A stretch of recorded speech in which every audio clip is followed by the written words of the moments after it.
Die meeste mense assosieer die stad Efese met die brief wat Paulus aan die gemeente in Efese geskryf het en waarin die evangelie op 'n besondere manier verduidelik word.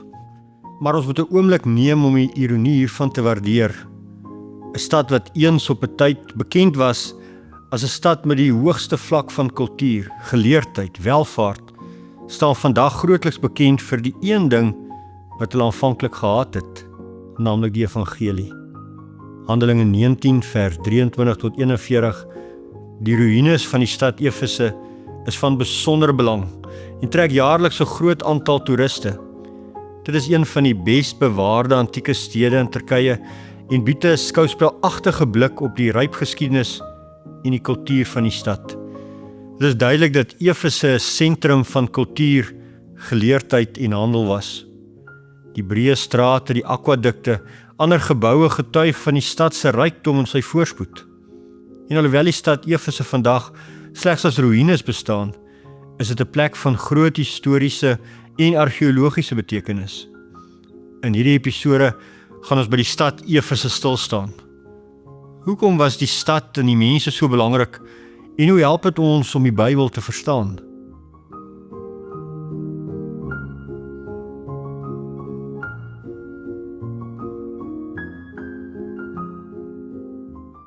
Waar sommige ander antieke stede soos Rome en Thessalonika vandag steeds bewoonde stede is Efese vandag net ruïnes. Tog is dit van die best bewaarde ruïnes in Turkye waartoe ons vandag toegang het. Efese was een van die belangrikste handelsstede in die Mediterrane streek en die tweede grootste stad in die Romeinse Ryk. Efese, Sardes en Byzantium, of dan later Konstantinopel, het gesamentlik die westepunte van die syroete uitgemaak. Byzantium of Konstantinopel het handel oor die land vergemaklik, maar Efese was die mees geskikte stad vir skeepshandel. Daar het dus 'n ontsaglike hoeveelheid handel en mense tussen die ooste en die weste deur die stad beweeg. Beide oosterse en westerse handelaars het hulle ware tot hier gebring om dit hier van die hand te sit.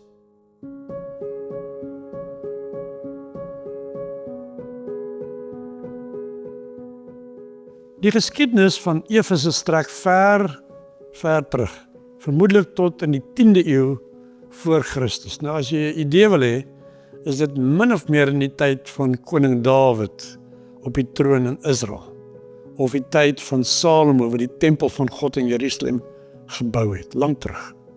Presies hoe die stad Efese gestig is, weet ons nie. Maar daar is 'n verhaal wat lui dat 'n Griekse prins, Androkides, dat hy by die orakels in Delphi gaan raad vra het. En hulle het vir hom gesê dat 'n willevark en 'n vis vir hom sal wys waar hy die stad moet bou. So op 'n dag, terwyl hy in die oop veld op 'n oop vuur die vis gebraai het die vis uit die pan gespring en die bosse is aan die brand gesteek en dat 'n willevark uitgehardloop. Androkides het onthou van die orakel en gevolglik het sy stad net daar begin bou. Maar daar is ook 'n ander verhaal dat die koningin van die Amazones met 'n groep vroulike soldate die stad hier kom stig het. Teen 133 voor Christus was Efese onder Romeinse heerskappy en teen 27 voor Christus het die stad die hoofstad van Klein-Asië geword. Dit was die begin van die Augustynse era en die stad het groot voorspoed beleef. Efese is tot 'n vrystad verklaar en dit het beteken dat hulle hul eie geldeenheid kon munt. Hulle hulself tot 'n mate kon regeer en dat hulle van sekere belastings vrygeskeld was. Teen die 2de eeu was die stad toegerus met teaters, biblioteke, markpleine en tempels wat ryklik versier was met marmer. Dit was 'n luukse maar relatief maklik bekombare boumateriaal in Klein-Asië gewees. Sy breë, ryklik versierde strate en akwadukte was baie indrukwekkend. Hy het 'n bevolking van omtrent 200.000 inwoners bedien. Tydens die fees van Artemis kon die stad egter tot 600.000 mense huisves. So het Efese 'n kosmopolitiese sentrum van kultuur en geleerdheid en handel met 'n baie diverse bevolking geword.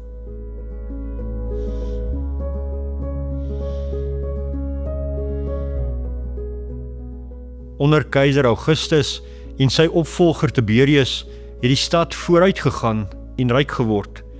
Hierdie voorspoed en vrede tot die 3de eeu na Christus aangehou.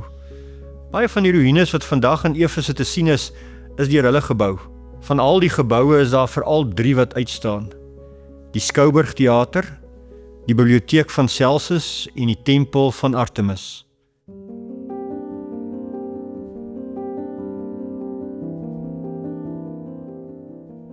Die gebou is in die jare 110 na Christus deur 'n konsul van die Romeinse Ryk, Tiberius Julius Aquila Ptolemeanus, as 'n gedenkteken vir sy vader, Tiberius Julius Celsus Ptolemeanus, opgerig.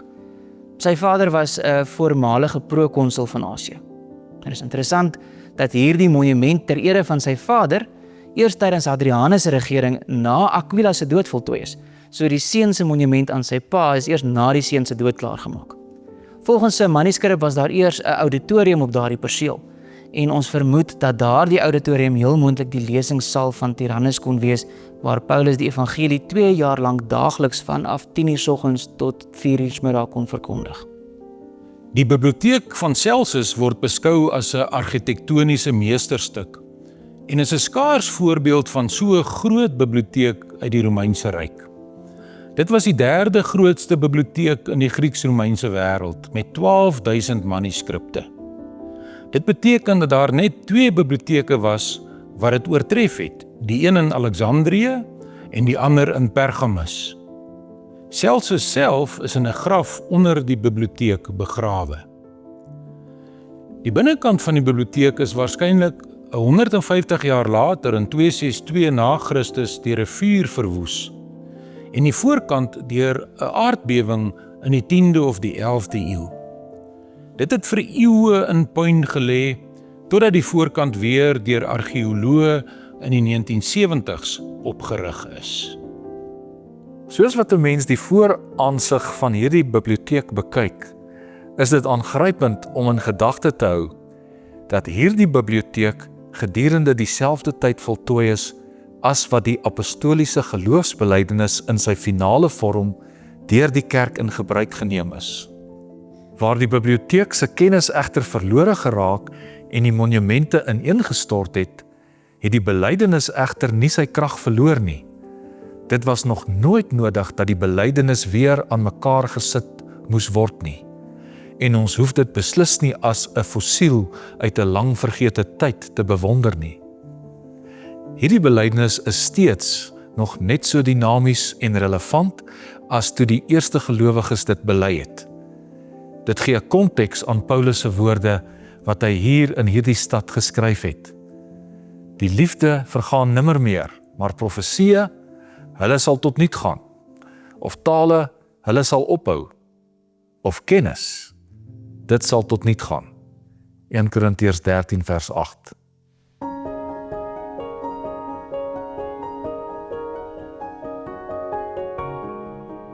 Die Artemis-tempel by Efese is in die 6de eeu voor Christus gebou. Dit was so groot dat dit dubbel die afmetings van ander Griekse tempels, insluitend in die Parthenon, gehad het. Dit is later verklaar as een van die 7 wonders van die antieke wêreld. Volgens Plinius was die tempel 129,5 meter lank en 68,6 meter breed. Dit het 127 pilare gehad wat 18,3 meter hoog en 1,2 meter in deursnee was.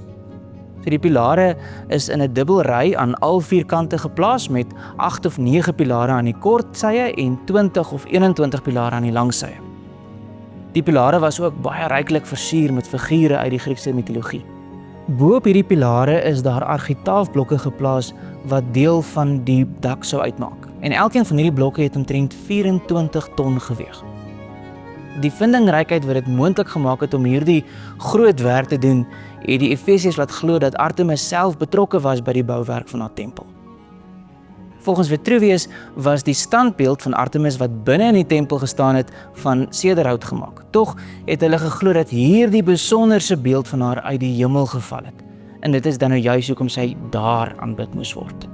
Die Efesiërs het op hierdie besonderse tempel en hulle godin geroem, soveel so dat sy vir 'n tyd lank hulle grootste uitvoerproduk was. Ons lees dat silversmede klein replikas vervaardig en verkoop het. Nou as ons in gedagte hou dat daar tot 600,000 mense in Efese bymekaar gekom het vir die fees van Diana, moes dit 'n besonder winsgewende bedryf gewees het. Die tempel is in die 4de eeu voor Christus deur 'n opsetlike brand vernietig en daarna weer herbou. Dit het oorleef tot in die laat antieke tydperk en die gotiese inval van ongeveer 267 na Christus. Dit is weer herbou, maar in 401 na Christus is dit vir die laaste keer deur 'n Christelike menigte afgebreek. Vandag staan slegs die fondasies en 'n enkele pilaar as 'n herinnering aan die plek waar eens die grootste tempel in die antieke Mediterrane gebied gestaan het. Interessant genoeg, die brandstigting wat die tempel daar in die 4de eeu vernietig het, het later groot gevolge vir Paulus gehad. 'n Man met die naam Erostratus was verantwoordelik vir die afbranding van die tempel. 'n Voorval wat plaasgevind het op presies dieselfde nag waarop Alexander die Grote gebore is, die 21ste Julie 356 voor Christus. Na die brand het die mense van Efese die skuld vir die afbranding aan die afwesigheid van die gode toegeskryf. Hulle het geglo dat al die gode by Alexander die Grote se geboorte betrokke was. Die tempel se priesters het dus die Efesiërs oortuig dat die gode die inwoners verwyd omdat hulle die inwoners vertrou het om na die tempel om te sien terwyl hulle elders met hulle dringende sake besig was.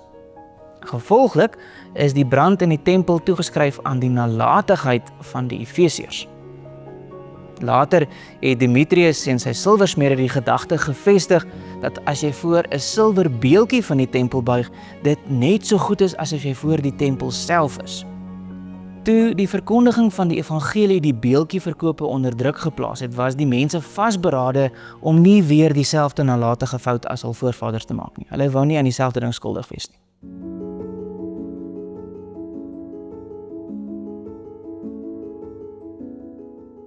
Die groot Skouburg teater van Efese is teen die helling van die heuwel reg teenoor die straat wat aan die hawe lei gebou.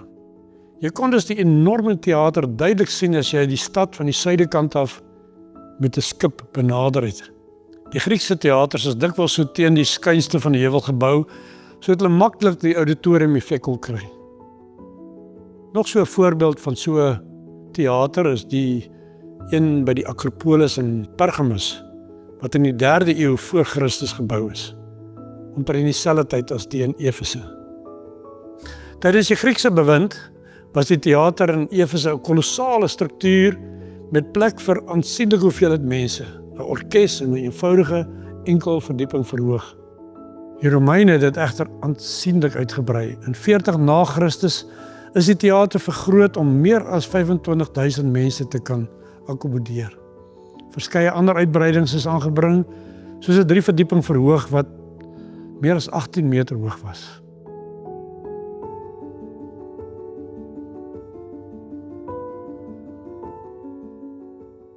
Handelinge 19 leer vir ons dat in hierdie Skouburg teater is Paulus en sy mede-reisgenote tot verhoor geneem. Die rede is eenvoudig want Demetrius en sy mede-vakmanne het nie meer hulle silwerbeeldjies verkoop nie. Hulle het vir Paulus beskuldig dat in hele Asië eintlik hy mense afvallig gemaak het van hulle godin Diana. Die silwerbeeldjies en die welvaart van hulle het begin lei daaronder. En Paulus wat die waarheid verkondig het van Jesus Christus alleen, is beskuldig dat hy besigheid weggevat het. Die stad Efese het in oproer gekom, maar die woord van Christus laat hom nie keer nie. Soos 'n rimpel-effek het hy ook van Efese af oor die wêreld versprei. Nou daar in Efese was 'n silversmid met die naam van Demetrius. Hy was blykbaar 'n baie belangrike man onder sy stadsgenote en dan veral onder sy mede-beeldjiemakers, want hulle het baie goed gelewe en het 'n baie goeie besigheid gemaak deur silwerbeeldjies te maak van hierdie afgod Diana. En die prediking teen hierdie tipe van afgoderry, dit het natuurlik hulle besigheid nadelig beïnvloed. Hy het gou sy mede-beeldjiemakers, die lede van die goud, die smede, die silversmede, het hy opgesweep teen die apostel Paulus, maar later die hele stad en daar het 'n groot oproer gekom. Hulle daar na die stad Skouburg toe opgetrek En vir byna 2 uur lank het hulle die apostel Paulus daar aangehou, terwyl die skare geskree het, groot is Diana van die Efesiërs. Nou, typies die apostel Paulus, hy wou hulle nog gaan toespreek, soos hy die Grieke daar op die Areopagus toegespreek het, maar die stadsleiers en ook sy mede-reisgenote het hom oortuig, dit is maar beter om in hierdie omstandighede, om hom terwille van sy veiligheid hier te verskoon, en so het hulle dan nou weer verder gereis. Ironies genoeg was dit presies dieselfde fanatiese gierigheid wat die skares weer tot bedaring gebring het. Onthou, Efese was 'n vrystad wat hulle self met verantwoording aan die Romeine kon regeer, wat vrygeskeld was van sekere belastings en wat hulle eie geldeenheid kon gebruik. In Handelinge 19 vers 40 tot 41 sien ons dat die stadsklerk die inwoners herinner dat Romeine maklik hulle status as vrystad kan wegneem. Hy het hulle herinner dat daar regstelsels is en dat hulle wet en orde moet handhaaf. Anders gaan hulle aan Rome moet verduidelik hoekom hulle nie wet en orde gehandhaaf het nie. Synde almal goed geweet het hoe harteloos die Pax Romana of die sogenaamde Romeinse vrede kon wees, was dit genoeg motivering om die saak daar te laat.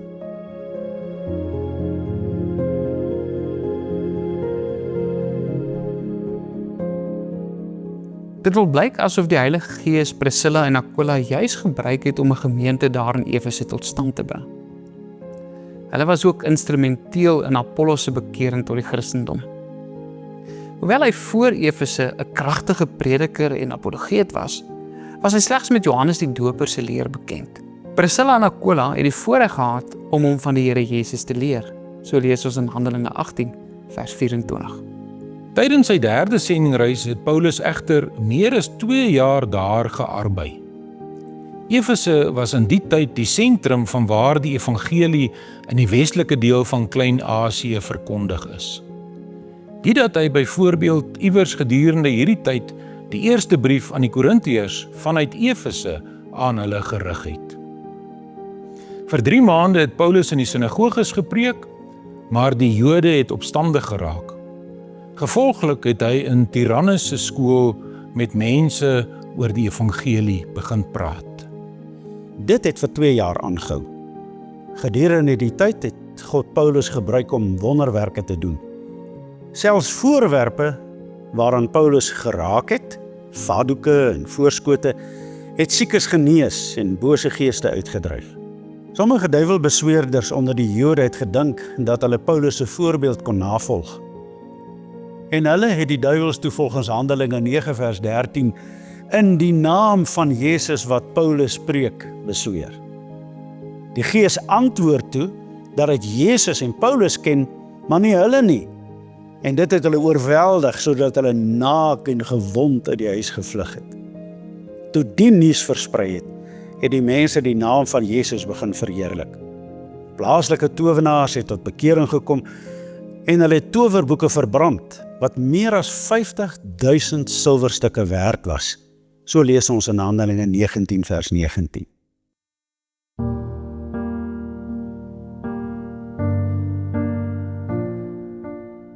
Volgens wat ons verstaan is die brief van die Efesiërs eers heel wat later, gedurende Paulus se tyd onder huisarrest in Rome, dis ongeveer in die jare 60 tot 62 na Christus, aan die gemeentes gerig. Het is interessant dat Priscilla en Aquila nie pertinent by die naam genoem word nie, maar ons sien wel dat Paulus hulle persoonlik in die heel laaste brief aan Timoteus groet. Timoteus, weet ons, was wel op daardie stadium werksaam in Efese. Daar is baie kosbaarhede in hierdie brief, skatte wat nog helderder skitter as 'n mens dit van die leefwêreld van die Efesiërs toelig. Ons weet dat die gemeente in Efese onder baie sterk leierskap gestaan het en hulle was al goed gevestig gewees. Die apostel Paulus het self vir 3 jaar lank daar bediening gedoen en gepreek en so meer. So hulle was 'n baie goed gevestigde gemeente. En ten spyte daarvan sien ons dat hier in die eerste 3 hoofstukke van die brief van die Efesiërs dat die apostel Paulus weer eens baie klem lê op basiese waarhede. En hy doen dit beskrywend, veral beskrywend van die grootheid van die Here Jesus Christus in die eerste hoofstuk, en dan kom ons byvoorbeeld in hoofstuk 2, en dan lees ons hier in hoofstuk 2 vers 8, want uit genade is julle gered, deur die geloof, en dit is nie uit julle self nie, dit is 'n gawe van God. So 'n belangrike dogmatiese waarheid wat weer eens by die mense ingeskerp word, moontlik ter wille van die jong gelowiges daar in Efese, maar ook ter wille van ons vandag, dat ons dit sal onthou. As Paulus in die gemeente in Efese skryf, dan is hy wel bewus van die geweldige tempel van Diana of Artemis, soos dit bekend was, die godin wat soveel afgoderry veroorsaak het in hierdie stad. En Paulus skryf in hierdie gemeente in Efese so mooi, hy sê, julle moet onthou gelowiges dat julle gebou is op die vaste fundament van die apostels en die profete. Dit is die woord van Jesus Christus, dit is Jesus Christus self. Hy sê, laat julle self opbou tot 'n heilige tempel en 'n heilige woning, 'n heilige gebou in die hemel, en wees versigtig vir hierdie afgoderry wat al om julle is. As Paulus in hierdie hele gemeente se brief skryf, Efesiërs oor en oor, skryf hy onderskei tussen die liefde wat in Christus is en die liefde van hierdie wêreld. In Efesiërs 4 vers 9 tot 10 kom wys Paulus ook in geen onduidelike terme vir die gemeente dat Jesus Christus Diana se meerdere is nie. Diana se tempeldienaars het geglo dat haar beeld daar in die tempel uit die hemel neergeval het. Dat dit 'n gawe van die godin aan haar mense was. Paulus kom trek egter 'n parallel en sê, Jesus het nie net neergedaan nie, maar ook weer opgevaar. Hy is haar meerdere. Dan is daar ook die aangrypende verduideliking van die wapenrusting. Op 'n besonderse manier kom verbind Paulus weer die Ou Testament aan die gelowiges van Efese vas. Hy verwys byvoorbeeld na Jesaja 11 vers 5, 49 vers 2 en 59 vers 17. En alhoewel Paulus hierdie gedagte duidelik 'n bietjie verder vat, kom maak hy dit aan die gemeente duidelik dat hulle saam met die profete en die gelowiges van ouds in God se weermag teen die bose marseer. Wanneer mense hierdie ruïnes besoek, dan kry jy met 'n indrukwekkende antieke stad te doen, wat 'n belangrike rol in die antieke wêreld gespeel het. Die pragtige biblioteek van Celsus, die eens indrukwekkende tempel van Artemis en die Skouburgteater. Efese was werklik 'n sentrum van kultuur en beskawing. Die stad het egter ook 'n donker kant gehad. Ons kan dit sien in die voorval met Demetrius en die silversmede. Dit herinner ons dat die liefde vir rykdom en die gierigheid nie verskynsels of nuwe verskynsels van ons tyd is nie, en dat die verkondiging van die evangelie dikwels weerstand sal kry. Tog is dit juis deur 'n brief van lidmate wat in hierdie stad gewoon het, dat ons sulke ryk teologiese en praktiese insig vir die kerk van vandag ontvang. Efese het ons 'n ryk erfenis nagelaat en ons kan daaruit leer dat die evangelie die vermoë het om nie net harte nie, maar ook gemeenskappe te verander. Ek en jy word geroep om getuies hiervan te wees. Ons word ook geroep om voort te bou aan hierdie lewende en goed saamgevoegde tempel van die lewende God wat die kerk is. Ons word ook geroep om te bou aan gemeenskappe waar geloof in Christus, liefde vir God en ons naaste werklike verskil maak. Ons word geroep om anders te wees as die om ons en om te leef soos die vroeg-Christelike kerk wat Jesus Christus se opperheerskappy op elke terrein van die lewe erken en bely en geleef het. Hoewel ons hierdie episode hier gaan afsluit, is daar nog veel meer oor Efese te sê. Volgende keer sal ons kyk en ook hoor wat die boek Openbaring vir ons oor hierdie gemeente vertel. In die volgende episode van Vaste Fundamente delf ons dieper in die boek Openbaring, waar Johannes se gesig van die oorwinnaar ons verstom. Ons ontdek die betekenis en die impak van martelaar in die vroeë kerk en hoe hulle geloof en hulle opofferinge die Christendom help vorm het. Sluit by ons aan terwyl ons die uitdagings, die oorwinnings en die onwrikbare geloof van hierdie vroeë gelowiges bekyk.